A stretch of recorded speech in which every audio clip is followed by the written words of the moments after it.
Hi all, hope you are doing well. So today we are going to discuss about shell script, and in shell script we are going to talk about Shebang. So Shebang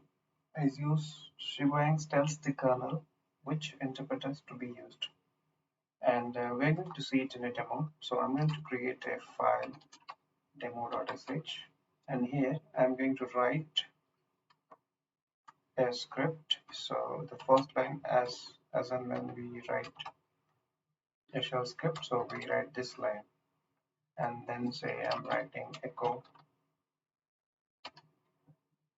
hello there, right?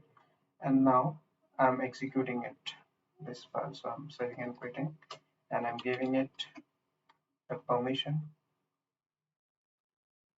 chmod a plus x demo.sh, and now I'm executing this. So I'm getting output.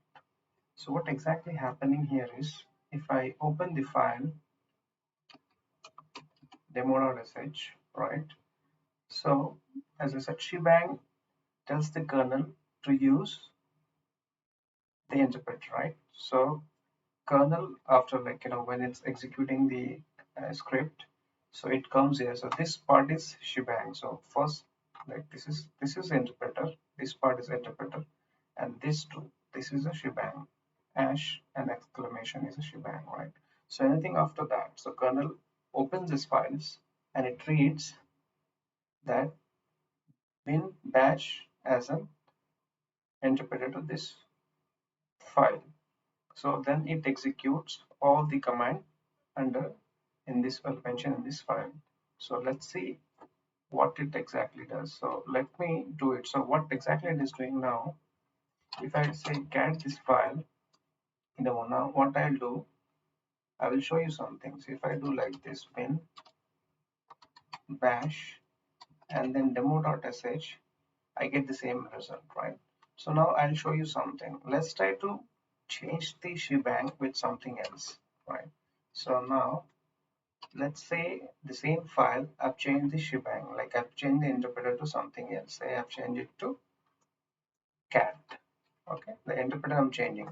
So this is shebang, binnash, and after that, whatever, after this, whatever follows is nothing but the interpreter. So say I'm changing the interpreter to bin and cat. So let's see what happens. I'm saving and quitting. Now, if I run this same script, what I see here.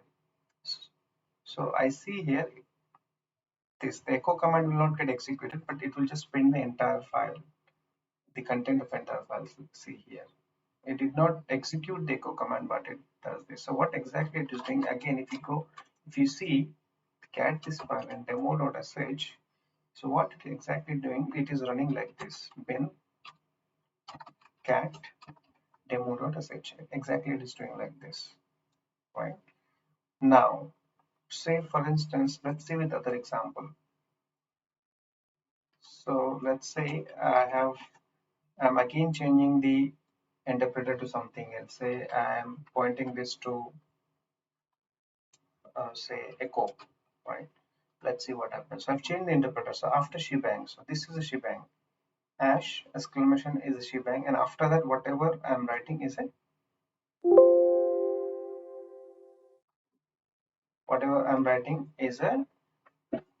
interpreter. So if I run this script now, demo.sh, see, I'll get the same script name as an output.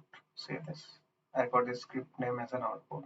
So what exactly, again, if I cat this file now, if I cat this file, I see bin echo as an interpreter. So what exactly it is doing is like this, bin echo, it is running like this. So what happens, so when you run like when you create a scripts or any file, scripts kernel open this particular file, like it reads the file, it reads the first line, right? So anything after the shebang, it assume or it takes as an interpreter, and then whatever the command underneath that, it executes all the commands using the close executor. And this is how And so by default, say for instance, I want to change. So the same command, right? Demo.sh, I have this file. Now say I want to change the executor. So on fly, I can do it. So what I can do is say bin dash. If I change this to like this, demo.sh, now you will see it got executed. It means I'm overwriting that particular thing. So by default, whatever you write it here, by default, whatever you write it here means after this shebang, whatever you write it here is nothing but your interpreter. So kernel assumes this is an interpreter and it runs entire like a set of command under that like this. So you can override this particular mentioned interpreter like this. I hope this clears couple of doubts. Thank you.